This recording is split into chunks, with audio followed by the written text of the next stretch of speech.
Assalamualaikum warahmatullahi wabarakatuh. Salam Rahayu. Kali ini saya akan membahas badik ya.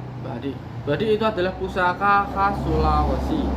Jadi badik sendiri itu ada macam-macam. Ada badik Lagecong, ada badik Bugis, ada badik apalagi, pokoknya macam-macam jenisnya. Saya sedikit lupa karena sudah lama tidak di Makassar. Dulu saya pernah di Makassar, tepatnya di Goa, Sulawesi Selatan. Di daerah Goa sendiri itu masih ada seperti kerajaan ya. Ada raja yang dihormati, disegani oleh masyarakat sekitar. Dan raja tersebut terkenal dengan pusaka badinya yang memang sudah dilihat oleh banyak orang atas kesaktiannya. Kok bisa saya menyebutkan sakti? Ya, dulu sempat ada kejadian yang mana antara raja Goa dengan pemerintah, atau waktu itu masih pencalonan ya, tapi raja Goa itu ikut campur atas pemerintahan. Kemudian terjadilah crash antara masyarakat dengan kerajaan yang masih kuat atas kebudayaannya dengan pemerintahan yang modern. Crash, tidak bisa, tidak boleh. Karena terjadilah peperangan dalam arti perang panah. Di sana itu panahnya disebut dengan apa namanya, panahnya itu beracun sekali. Jika terkena itu langsung seketika orang yang terkena itu kejang-kejang karena terdapat racun yang mematikan. Dan waktu itu Raja Goa itu berada di paling depan dan diserang beruntun-untun oleh panah. Dan apa yang terjadi? Tidak ada yang kena sama sekali. Waktu itu beliau itu membuka badinya dan seakan-akan begini-gini. Itulah pusaka badi. Jadi pusaka badi, kalau orang Jawa meyakini pusaka yang memiliki energi panas. Barang siapa yang memegangnya, barang siapa yang membawanya, orangnya akan mudah tersinggung. Kok bisa? Nah, ini bisa dibuktikan dan Anda bisa melihatnya sendiri ketika Anda berkunjung di Makassar, Sulawesi Selatan ataupun daerah Sulawesi ya.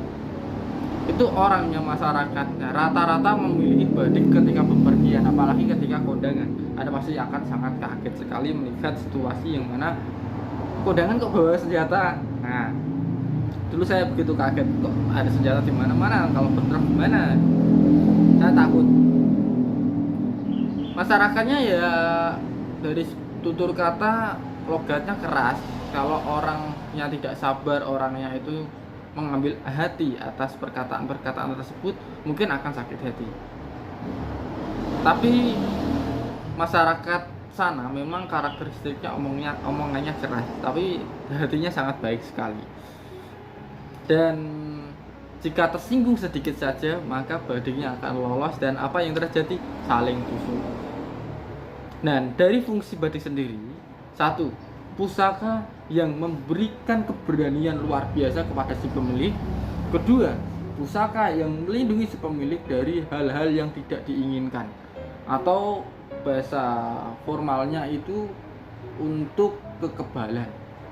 Dan kekebalan ini tidak dicoba-coba, tapi kekebalan ini akan dirasakan ketika berada di lapangan langsung.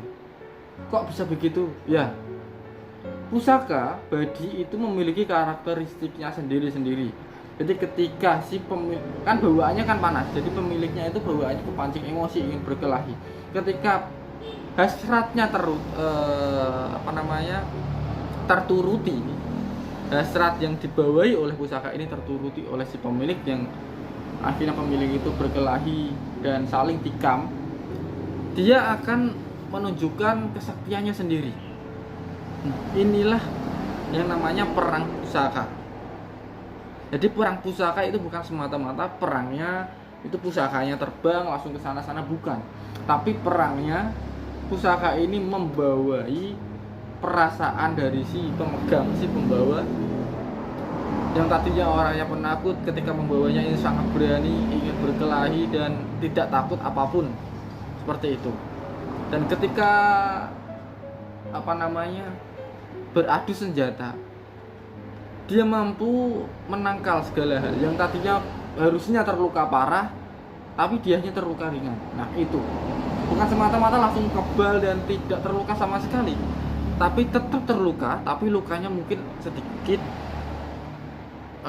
dari 100%, 80% itu hilang, tinggal 20%-nya yang tertancap di, yang apa namanya, terbekas di tubuh, yang membekas di tubuh, seperti itu. Jadi keistimewaan pusaka badik itu ya untuk pusaka, untuk hal-hal yang berani. Kalau pusaka Kalimantan itu kan lebih identik dengan kita berlindung ketika di hutan atau mungkin serangan gaib dan lain sebagainya. Ada yang kenalnya mandau terbang. Tapi kalau badi ini pusaka yang ketika dibawa itu bawaannya yang seperti kita kayak apa ya, kesurupan gitu, kerasukan tapi setengah sadar, seperti itu. Kiranya sekian video pembahasan tentang badi ya, dari segi manfaatnya. Semoga bermanfaat untuk Anda, dan mohon maaf jika ada tutur kata atau wawasan saya yang kurang. Silakan Anda bisa melengkapinya di kolom komentar, dan saya ucapkan mohon maaf yang sebesar-besarnya. Ini hanya sekedar edukasi, tujuannya tidak maksud apapun. Kiranya cukup. Salam rahayu. Wassalamualaikum warahmatullahi wabarakatuh.